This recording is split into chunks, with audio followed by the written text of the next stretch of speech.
Hi folks, Canadian Prepper here, back again with your daily dose of doom and gloom. My friends, I got some good news and some bad news. Let's start with the good news because the bad news is going to be the latter 95% of the video, no doubt. The good news is that in 10,000 years, none of this is going to matter and we're all going to be dead anyway. So you might as well just go out, live your best life, one impulse purchase to the next, self-gratify, self-serve, be hedonistic, live in the moment with your friends, and TikTok all about it to your heart's content. And just hope that you die in your sleep. Just hope that you go out with a bang and not a long-winded, suffering whimper, which is what 2023 pretty much has in store for a lot of people. Now, I say that because I was watching the Terminator, the first one, the other day, probably for the 74th time. And there was that scene with Sarah Connor where she's working in the restaurant. She's a waitress. That cheeky kid puts some ice cream into her apron and she's like, oh man. And then her waitress friend comes by and says, you know what? In 10,000 years, none of this is going to matter anyways. And that was obviously kind of foreshadowing about the whole fate of humanity and all this stuff. Anyways, you know, at the end of the day, you know, why prep anyways, right? Well, we prep because we don't want to suffer. We don't want to die in an untimely fashion. Unfortunately, we're going to see the convergence of many acute crises in 2023. And there's this weird calm before the storm vibe I'm getting right now on almost every front, on the Taiwan front, on the Ukraine front, on the economic front, on the COVID front. Something is festering, and it's as if right now you have this fire that's just coals. It's not a fire right now, it's just coals. And it's just waiting for some oxygen for it to just explode into this massive conflagration. That's where I see us at right now. And I have the data points to prove it, okay? That was my qualitative gut feeling assessment of the situation. Now I'm going to provide you with the receipts. So, where to start? China purchased more gold in December than they have in a very, very long time. They've been stockpiling gold as well as the Russians because the whole house of cards is collapsing. Not only that, they have 80% of the world's copper inventory, 70% of the world's corn, 51% of the world's wheat, 46% of the world's soybeans in their silos, and 70% of the world's crude oil in reserve. And guess how much of the human population they make up? Less than 20%. So it sounds as though they're preparing for war, doesn't it? Meanwhile, we have mixed reports of people presenting at Chinese hospitals with this mysterious white lung that could not, by all accounts, be caused by the Omicron strain, signaling that there's probably another strain circulating, if not another virus altogether. Remember, we're in the age of, let's face it, World War III. And with World War III comes some measure of bio-warfare. So who knows what is going on and what the motivations are for keeping that hush-hush? Why isn't the World Health Organization doing anything? Is it because they're an inert institution with no military to back up any demand that they have? Probably. But why aren't our governments, why aren't our media starting to call attention to these obvious discrepancies between what the CCP is saying and what the people on social media in China are saying as they're burning bodies in the streets because the crematoriums are just simply too full? Anyways, that's but one of the acute crises which is going to have some black swan moments this year. We also have Russia, who is on the brink of doing a major offensive. Everything is lining up. They're doing a big exercise with Belarus. Belarus is bringing 70,000 troops, which is probably like their whole standing army. And they're going to be doing an exercise with 10,000 Russian troops. Is this just a ruse for the major, long-anticipated northern offensive, which may in itself be some misdirection to attract the attention of the Ukrainians so that they can blitzkrieg through the east, which of course Russia has been amassing troops to the tune of hundreds of thousands over the past few months, and now covertly mobilizing 500,000 more under the radar. Belarus, as I reported a couple days ago, appears to be conscripting soldiers between the age of 18 and 60 for the war effort. You have Poland mobilizing with ambitions to become one of the biggest militaries in Europe.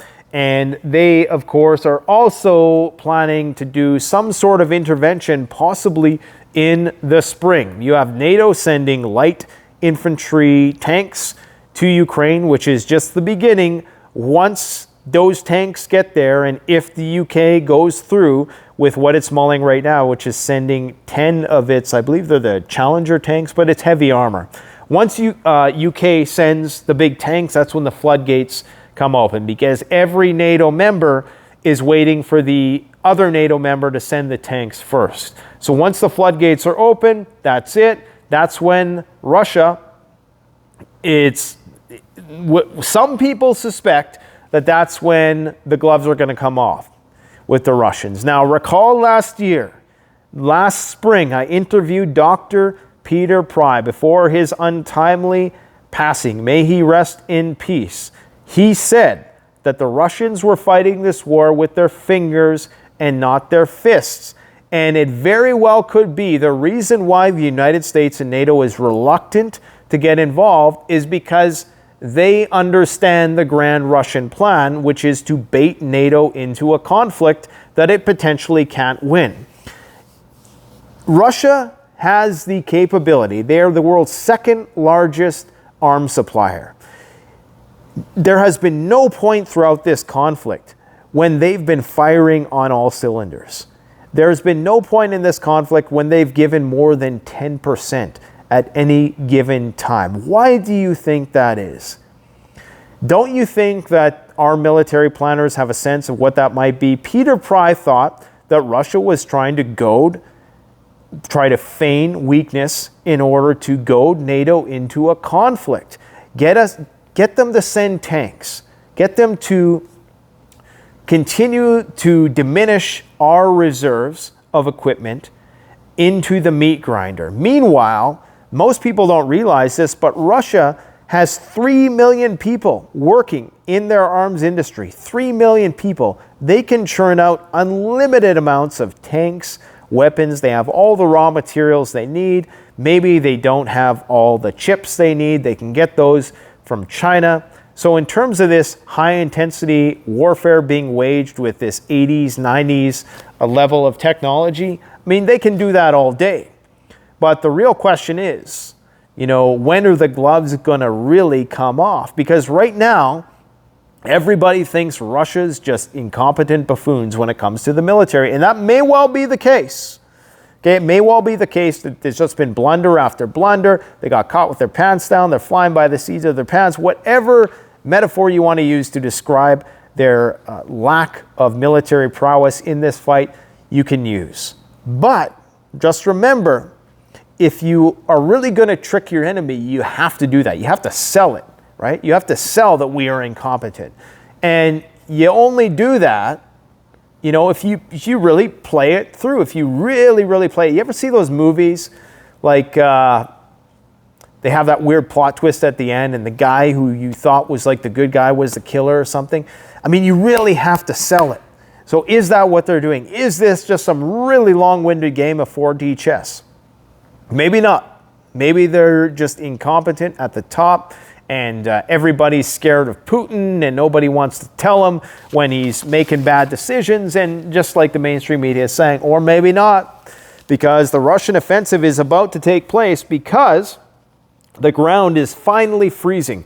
Europe has seen record-breaking temperatures, record warm temperatures this year, and that has prevented the ground from freezing. But now it's well into the single-digit minus side on the Celsius scale, and that means that the ground's freezing and the tanks can start rolling. This is all seeming to coincide with what's going on in China, okay? So based on my intel, my open source intel, Russia could very well do an offensive or start this major offensive within the next week. But, you know, I mean, anything is possible at this point. We really can't speculate. You would think that American, Ukrainian intelligence, which has been fairly on point so far, if you either one of those is usually right about what they predicted, like the United States predicted the Russian invasion, and of course the Ukrainians said no, that wasn't going to happen, but that was for strategic purposes.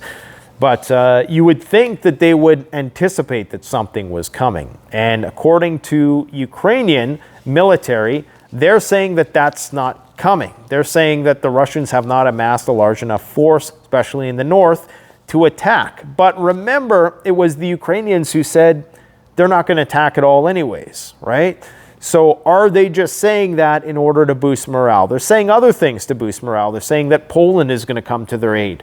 They're saying pretty much everything, that they're really talking up their capabilities right now in order to keep the morale of their troops high. And telling their troops that Russia was planning a major offensive either in the north or the east, it doesn't matter, would be discouraging. So now what they're telling their troops is that actually we're going to go on the offensive in spring, making it appear as though they have the upper hand in the fight. And of course, they've just been gifted another $3 billion in weapons, light infantry tanks, a bunch of other goodies for them to basically throw into the meat grinder, throw into the bottomless money cesspit.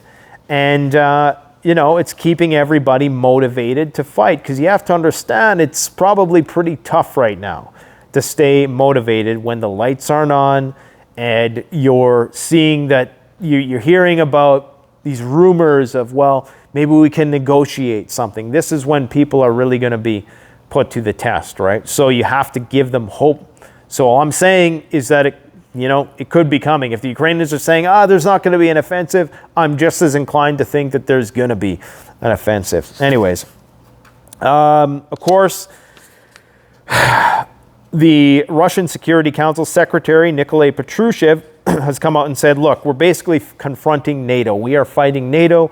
We're not fighting Ukraine. This is a very high-ranking member of the government who has now officially admitted this. And when you think about it, right when they send in the heavy armor is probably when they're going to send the planes, because that's really the high watermark of your conventional munitions is tanks and planes. Then you're fighting NATO at that point. I mean, they got the defensive weapons. They have some of the armored personnel carriers. What else do they have? They have Patriot missiles. They've been gifted the javelins and other things like that. But they haven't really, and they've even been given lots of mercenaries and, even people on the ground showing them how to use this equipment, the HIMARS, of course. But they haven't been given the heavy armor, the heavy equipment. And once you're at that level, you're essentially fighting NATO. I mean, there's no bones about it at that point. It's, to say otherwise is foolish. And it almost seems like right when we get to that point, if Russia is indeed feigning weakness and trying to go NATO into a bigger fight, then that's when we're going to see it happen. That's when we're going to see the gloves come off. Or else Russia's a true paper tiger, and that's when we wait for the nukes to fly. So either way, it doesn't end well. Either, NATO gets caught in this quagmire meat grinder situation where Russia just completely grinds them down and NATO starts to infight. And then you have a civil unrest like you're seeing in Brazil right now starting to happen within NATO countries to that same level. Everybody's going to get their January 6th. Every country is going to taste of it. Either that's going to happen or Russia's a paper tiger. Fine. They detonate a nuke and the world goes crazy. The gas masks fly off the shelves and people lose their frickin' minds. And how does NATO respond at that point? Article 4, Article 5? Who knows, but it's not looking good. Apparently, Poland is preparing its troops, according to Ukrainian intelligence, to enter the country possibly in early spring. Now, of course, Russia bros are saying, well, yeah, it's because they want to take over that territory for themselves. Maybe, or maybe they're just going to come and help. Either way, if Poland enters the conflict and they're fighting with the Russians, I don't know how that's going to work. I mean, that's a disaster. All I can say, guys, is that I got a real bad feeling right now there's been too many calm days in a row. I know that's, I shouldn't jinx it because even the markets have been kind of, flattening out a little bit. And, but I got a bad feeling, especially about this stuff going on in China right now. Got a real bad feeling. In case you're wondering, I'm reviewing a portable wind turbine. I think I may have found one that actually works. I've been looking for one of these things for years. I've tried so many different models and they all suck ASS. This one may have promise. It may suck ASS also. That guy back there is wearing a fire mask. And just take a little break from the doom and gloom here. This is a very cost-effective, it's not a gas mask, but it does have some CBurn applications, but it's mostly for the purpose of being a disposable mask that can filter out carbon monoxide and a variety of other contaminants. It's meant to be a one and done type thing. You use it when you need it, and it doesn't cost an arm and a leg. You can get that for 40 to 50 bucks, CanadianPreparedness.com.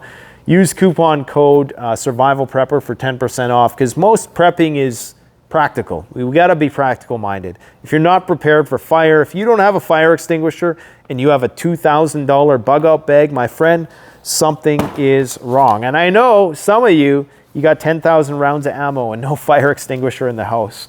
Well, what happens when that ammo goes up in flames? Hopefully it never does, but just be prepared. The Northern Hemisphere seen record snow cover in November. Remember that? Guess what? Now we're at record low snow cover because the entire Northern Hemisphere is overheating. We're well into record temperatures for many different parts of the Northern Hemisphere. Europe hasn't even really had winter yet. Now Ukraine's getting a little taste of it. I don't even know if that's going to hold. It's looking as though they're projecting still warmer, well above average temperatures for the next few weeks. So, but still cold enough to freeze the grounds anyways. But yeah, Europe has been forced to not even open its ski resorts in many places. And of course, California is being battered by storm after storm. Just chaos all over. It's disequilibrium, and it's not going to be good come growing food time. We have the Challenger tanks, which are potentially being mulled to be sent to Ukraine by the UK. If that happens, like I said, the floodgates are going to open.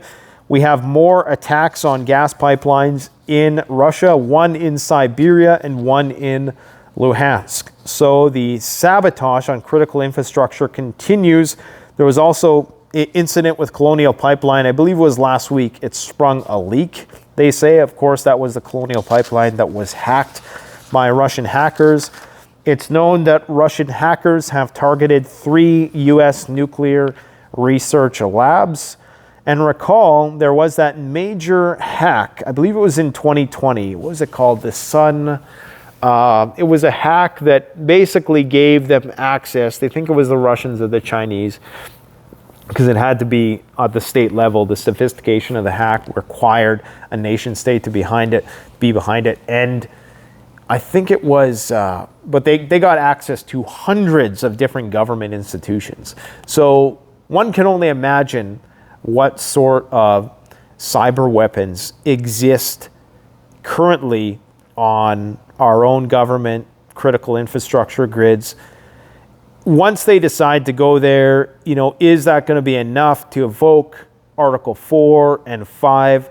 Are cyber weapons, like what is the threshold for actually declaring war on Russia? That's what we're going to see, because this hybrid war is a great way to kind of get around going to nuclear war until people cross the line, right? Until somebody crosses the line and they just say, okay, you've went too far. We have Sweden, who's going to be reintroducing conscription, 3,000 recruits, and they got rid of this, I believe it was in 2008. Now they're bringing it back. They're bringing back the draft. We have Belarus getting ready to announce joint military drills with Russia. The host nation has contributed 70,000 military personnel to the mission, while Russia has reportedly deployed 9,000 of its own troops to this exercise. Although RT might have slipped. They might have had a Freudian slip here when they said the mission. So that's a big chunk of Belarus's military. I don't think Belarus is going to risk that, because why would they, you would almost want them there just to fix the Ukrainians in place in the north, because if Belarus sends its troops to war, then you run the risk of having a lot of discontent within that country, which of course there has been discontent in that country in the past.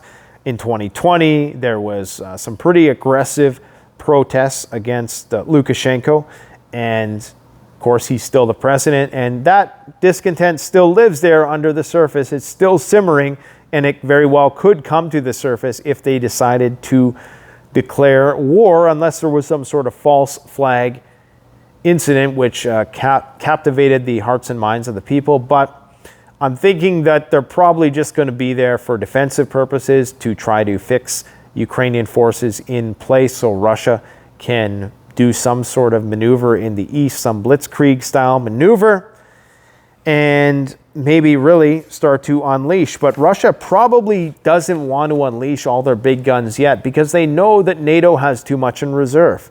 But when NATO does start to trickle in some of their bigger equipment, and if Russia is able to potentially secure some of that equipment and capture it for research, possibly reverse engineer it, maybe then they'll start putting more of their big guns into the fight, like the Su-57 fighter jets. What else do we got going on here? We have the Russians claiming they did a retaliation strike, 600 dead, who knows? I mean, the Russians are saying they're killing 1,000 people a day anyways, so is that really significant? I guess it's a very concentrated force to take out with one missile, but compared to what they are saying they've been able to achieve thus far, relatively, it's not a notable achievement. We have Canadians, the Deloitte report, which forecasts oil and gas prices, is saying that they're looking at about $100 per barrel this year, best case scenario, as well as higher than normal natural gas prices, and a 5 to 7% increase in the price of food. Okay, so, and the price of diesel is going to be sky high. They're saying we could see $2.75 a liter diesel this summer.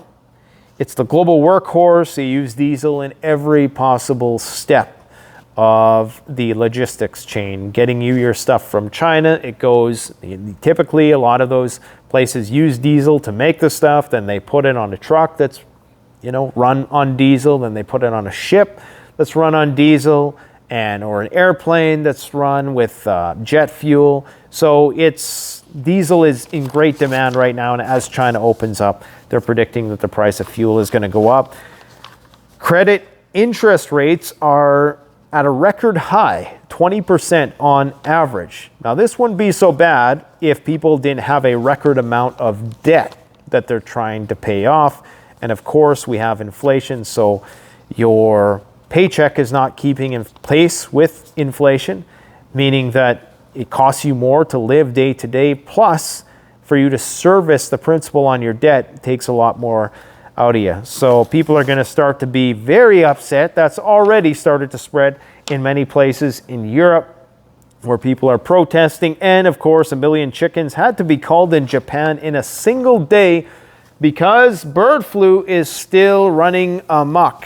And that Chinese white lung stuff, I had an article about that somewhere, but I did a bit of a deeper dive into that issue the other day.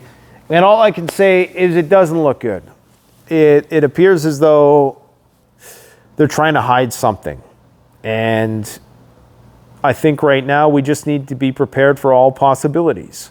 There's a lot of people who are very suspicious now of even the faintest mention of virus. And they get their backs up against the wall, and understandably so. the government unfortunately overplayed their hand, and a lot of people don't trust any sort of intervention that they're going to propose at this point in time. But that doesn't mean we should get our guards down, because as much as the fatality rate is low, it's still a serious illness in the grand scheme of things. We still don't know what the long-term effects are, especially if it was created in a lab. We don't know what the effects are going to be 2, 3, 4 years from now. Never mind people's concerns about the intervention. But this virus could mutate to become more virulent, contrary to something which emerged in a natural environment. The virologists that I've heard talk about this issue, obviously, they are not the virologists that are quoted by the mainstream media, but they say that because if this was birthed in a lab through gain-of-function research, and if it was evolved to become more dangerous, more virulent, because that's what you want when you're doing gain-of-function research. You want to create the most deadliest virus possible so that you could create antigen or antibodies or a prophylactic or whatever they call it, a vaccine, right? You want to do that so you could create the most deadliest version of the virus. That way, if the virus ever gets to that point, you have an intervention. So if that was the case and it was generated that way in a lab to do that, what makes us think it's not going to keep going on that trajectory? Okay, could be that this is another virus. Could be there's theories circulating that, well, maybe the Chinese accidentally leaked several viruses, and that, this Omicron opening of the floodgates, releasing of lockdowns was just a way to kind of dilute and cover up. And now, why would they do it right before the Chinese New Year when they know everybody was going to be flying?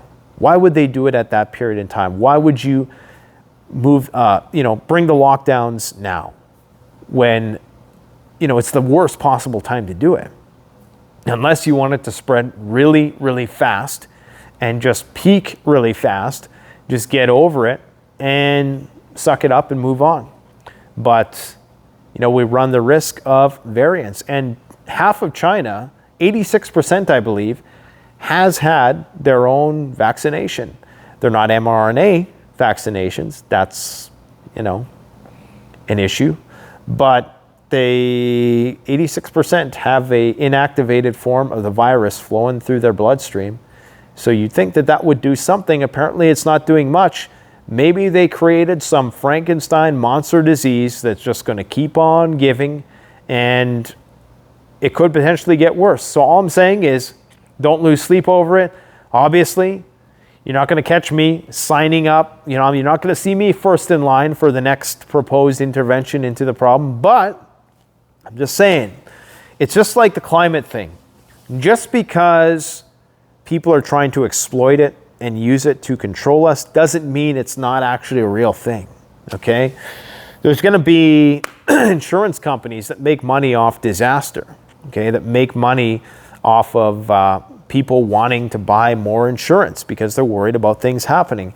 But that doesn't mean that bad things aren't going to happen. Bad things will happen, and that's why you need to prepare for it. And the best kind of insurance is your own insurance that you have. The ability to grow food, the ability to purify water or to filter your water, the ability to administer first aid and beyond, the ability to protect yourself, the ability to shelter yourself and keep yourself protected from the elements. This is all insurance. That's tribal insurance, I guess we can call it, traditional insurance. Where there wasn't insurance companies before, you just had to look after yourself. Now, everybody thinks the government is going to come to their rescue and insurance is going to cover everything. Well, there may come a time when people realize the emperor has no clothes, there's no money in the vaults, and when you go to try to get it out, you're going to be dumbfounded that you're not able to take out your money without a big runaround. I was listening to Grant Cardone the other day talk about how if he wanted to go and withdraw $50,000 from the bank, it was like, it's a big thing. You can't do it. And they make it that way, right? You got to think about it. They make it so that it's very, very hard for you to take your money out of the system because it's all fractional reserve. They need that money in there so that, you know, they can justify lending out the money that they do. And it doesn't take much to create a bank run. 10% of people go to the bank to get their money out. It's a crisis. It's a catastrophe. I don't know the exact amount, but I think you get what I'm saying. Anyways, guys, I'm saying the system is frail. Keep on prepping. Unfortunately, it's not going to be in vain. But like I say, 10,000 years, nobody's going to care. But you don't want to go out with a long-winded, suffering whimper. You know, we hope that we go out with a bang, and we hope that we rage against the dying of the light. Look at me mixing and matching poems and prose. I'm going to shut up now. Let me know what you think is about to happen in 2023 in the comment section below. Thanks for watching. Canadian Prepper out. Oh yeah, and get yourself a fire mask. Great practical prep for your house, and it's a one-size-fits-all, so fits the kids and the parents alike. Thanks for watching, guys. You take care.